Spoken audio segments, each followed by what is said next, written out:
repente no son buenas noticias las que nos llegan desde la Antártica luego que se reportaran muertes de aves sin ninguna explicación y ejemplares sintomáticos en las islas Georgias del Sur.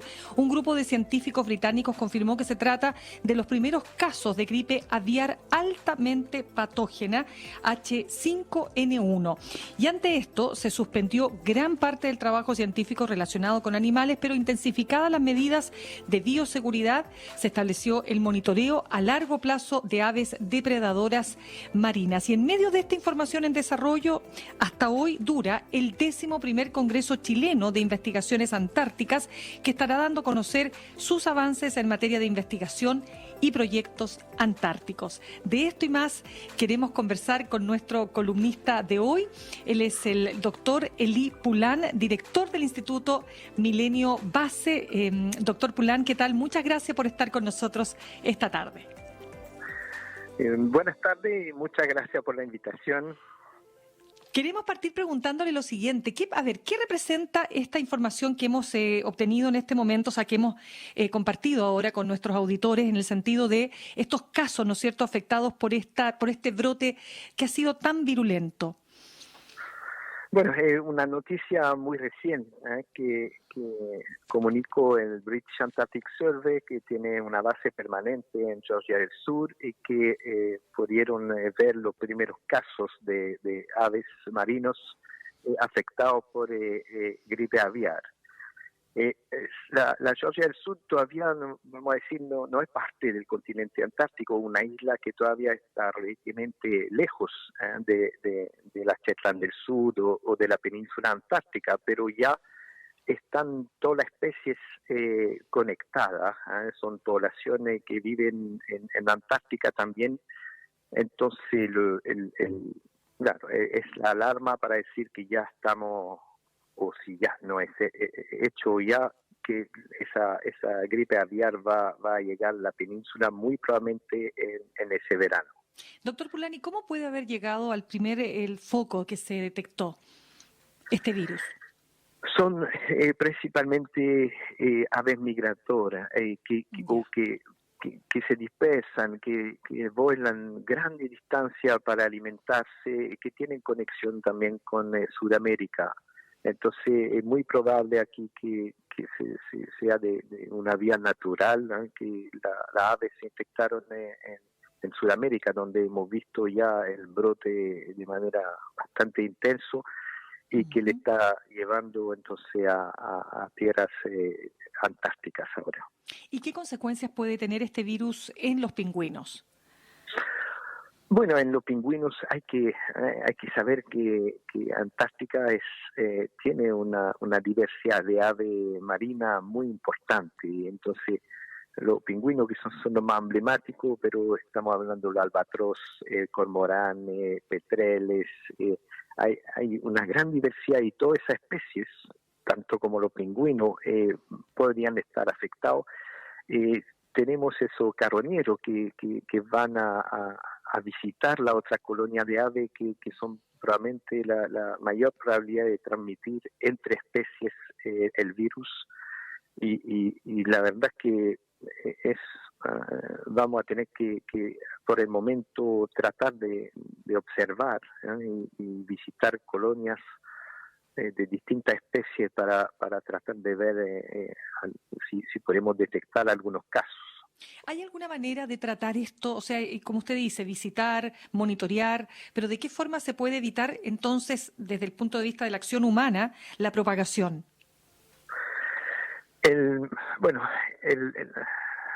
La verdad es que el modo de transmisión natural por ave es claramente el más potente, el más eficiente, pero no podemos tampoco obviar que nosotros podríamos ser un posible vector, no directamente siendo infectado, pero trasladando material infectado de un sitio a otro, visitando una colonia después de la otra, eso podría ser el riesgo. Entonces, por un lado, se está tomando alguna medida drástica de impedir acercarse a algunas colonias, pero al mismo tiempo no podemos dejar de observar y ir a chequear si la enfermedad llegó a qué especie, a qué lugar. Entonces, aquí hay protocolos muy estrictos para evitar justamente esa propagación, pero sin dejar de visitar esa colonia.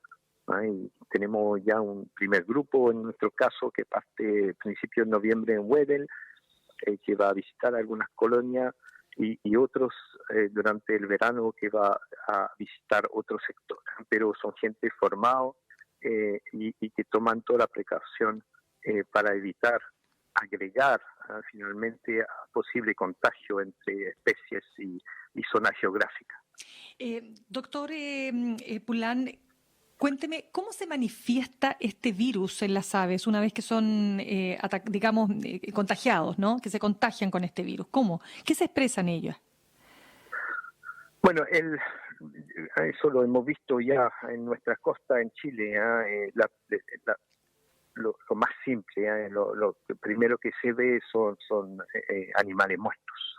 Uno llega y ve un número un poco inhabitual de individuos muertos, o en el caso que se han infectado animales que no estén en buena condición, que no vuelan, que se desplazan lentamente. Es decir, que hay todo un foco de evidencia que permite ver eso. Obviamente eso tiene que ser confirmado después por eso la precaución con toma de sangre y búsqueda específica del virus en el laboratorio. Claro, y si una ave infectada, muerta, ¿no es cierto? Viene una ave carroñera y come la carne de esa ave, ¿es posible? O sea, ¿cómo se contagia así directamente? Sí, es posible que haya esa vía si el animal no murió. Los carroñeros tampoco solamente atacan al animal muerto, sino que animal en mala condición lo van a matar, aunque no esté todavía. Así que ahí donde los riesgos son lo más altos. Claro, Y esos animales es una costumbre. Ellos no solamente comen cadáveres, pero animales en mala condición o polluelo aislado pueden ser atacados. Qué pena, sí, uno se imagina que es parte de la vida Sí, natural, es bastante impresionante ver eso, la verdad. Sí, no, me imagino, bueno, uno lo ha visto en los documentales, por cierto, ¿no? Claramente, o sea, que no es solo las aves muertas en este caso, sino que las que están más débiles, como dice usted, por las razones que sea. Y en definitiva, tal como usted lo explica muy bien, es difícil controlarlo porque son las aves los vectores, en definitiva, los que van trasladando el virus. Estamos conversando a esta hora con el doctor Elie Pulán, él es director del Instituto Milenio Base. Doctor Pulán, aunque se trata, claro, de un virus que se transmite entre aves, igual la Organización Mundial de la Salud ha dicho que, si bien el número de casos en humanos ha sido extremadamente raro, hay un número creciente, se ha dicho, de detecciones de la actual cepa H5N1 entre mamíferos, y eso está generando preocupación de que el virus pudiera adaptarse e infectar a humanos más fácilmente. ¿Cómo lo ve usted? Sí, bueno, es un riesgo no menor, y obviamente la persona que van a manipular y tomar muestras de esos animales tienen todo el equipamiento necesario, guantes, unos trajes que se desechan después, para evitar y limitar al máximo y máscara, etcétera, para limitar al máximo el riesgo de contagio. Los casos han sido pocos, entonces no un riesgo elevado, pero es un riesgo, y obviamente que hay que tomar toda la precaución para los investigadores que van a estar en el terreno para limitar esos riesgos. Ahora, doctor Pulán, vamos a lo que es y a lo que representa en definitiva la Antártica. ¿Por qué es tan relevante que se mantenga, prístina de contaminación, libre de enfermedades, no? Bueno, quizás la primera razón es que el último que nos queda que un ecosistema más o menos prístino, porque siempre es más o menos, porque los contaminantes, aunque no se emiten in situ, llegan de otra parte, que sean para la corriente marina, atmosférica. Entonces, sí, hay contaminantes, pero obviamente para nada del nivel que podemos observar en los otros continentes. Y tenemos en la Antártica una suerte de laboratorio natural, de un ambiente prístino, y en particular va a ser un lugar fundamental para tratar de entender cómo el cambio climático, que es tema central yo diría no solamente en ciencia antártica actualmente, sino en toda las ciencias biológicas y física en nuestro planeta. Va a ser un lugar donde vamos a poder visualizar esa interacción de cambio climático y efectos sobre biodiversidad, lo que es extremadamente difícil de estudiarlo en otra parte, porque lo que es la alteración, la pérdida de especies en otro continente todavía no es el cambio climático el mayor actor, es la deforestación, la agricultura intensiva, la sobreexplotación pesquera, la contaminación de la tierra, de los ríos, del océano. Entonces, ha sido bien difícil hasta ahora poder estudiar esa relación cambio climático, efectos sobre la biodiversidad. Y la Antártica sigue siendo nuestro laboratorio natural donde vamos a poder mirar esa interacción. Claro, porque usted lo que le estoy entendiendo es que al no estar presentes esos otros factores, el cambio climático aparece como el factor esencial para poder evaluar, ¿no es cierto?, los efectos que está teniendo en el territorio antártico, ¿no es así? Sí, es así. Mientras que está actuando también en otra parte del planeta, pero Claro. está un poco enmarcado detrás de todo ese otro factor que son actualmente mucho más agresivos hacia la biodiversidad, el uso de pesticidas, todo eso, que el cambio climático por sí mismo. Pero el cambio climático viene y se va a reforzar y sabemos que tiene una tremenda inercia, entonces sí va a tomar cada vez un rol más importante. Pero si queremos apreciar desde un principio esa relación, la Antártica y el Océano Austral en general es el lugar adecuado. Y doctor Pulán, ¿por qué la Antártica tiene uno de los ecosistemas más frágiles del mundo? Hay varias razones. Primero, es único, es decir, que tiene particularidad, está muy aislado de los demás. Entonces, y ya todo lo que es en la zona antártica es como único. No se puede reflejar, no se puede visualizar en otra parte. Lo otro es que un continente frío, y el mar también muy frío, con gran parte de sus aguas bajo 0 grados. Entonces, toda esa fauna y flora se ha adaptado a esa condición durante millones de años y hay muy poca variación entre verano e invierno. Y si observamos una amplitud más grande, si observamos ese calentamiento, podemos pensar que esa biota, esa biodiversidad no está preparado para esos cambios. Entonces, se está actualmente observando con lupa la posible llegada de especies exóticas que podrían instalarse en Antártica. Ya se está viendo en el medio terrestre alguna especie de insectos o de plantas que todavía están muy ligados a la instalación humana, pero ya es como un puente para empezar a invadir. En el medio marino, por ejemplo, no tenemos todavía registro de especie exótica que se haya establecida. Sí se están encontrando, vienen llegando, pero las condiciones todavía son demasiado duras para ellas para que se establezcan, que se reproduzcan y empiezan a invadir. Pero cambio climático, aunque pequeño, podrían entonces gatillar esa llegada masiva de especies no antárticas y entrar en competencia o reemplazar esa fauna única que tenemos. Claro, qué interesante lo que usted nos plantea, doctor Pulán. Y bueno, a propósito de este Congreso Chileno de Investigaciones Antárticas, estos son uno de los temas principales. ¿Qué otros temas, no es cierto, son parte de la preocupación del mundo científico respecto de la Antártica? Bueno, la parte de biodiversidad, por supuesto, pero también la parte física, es decir, estudiar los cambios en masa de hielo. Hemos visto esos 2 últimos años disminución drástica del hielo de mar. Ese hielo que rodea la Antártica en invierno, solamente el mar se congela, y se ha visto que esa superficie que se congela ha disminuido de manera brutal esos 2 últimos años, con alguna terrible consecuencia.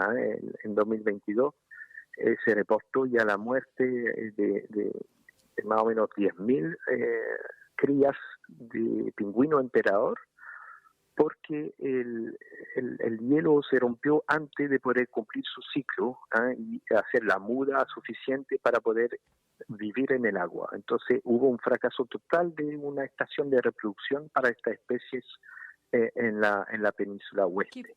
Probablemente este año va a ocurrir lo mismo y estamos realmente hablando de incidencia. Entonces, y eso es el hielo de mar, pero estamos viendo también que el hielo continental se está derritiendo más rápidamente que lo previsto, y con su consecuencia sobre un aporte significativo al aumento del nivel del mar. Es decir, hay muchas noticias que han salido esos 2 últimos años que prenden las alarmas, que sea tanto a nivel glaciológico, a nivel biodiversidad, para estar preocupados. ¿Sí? Doctor Pulán, ¿y este derretimiento, aunque la pregunta yo sé que es difícil de responder, pero es inevitable?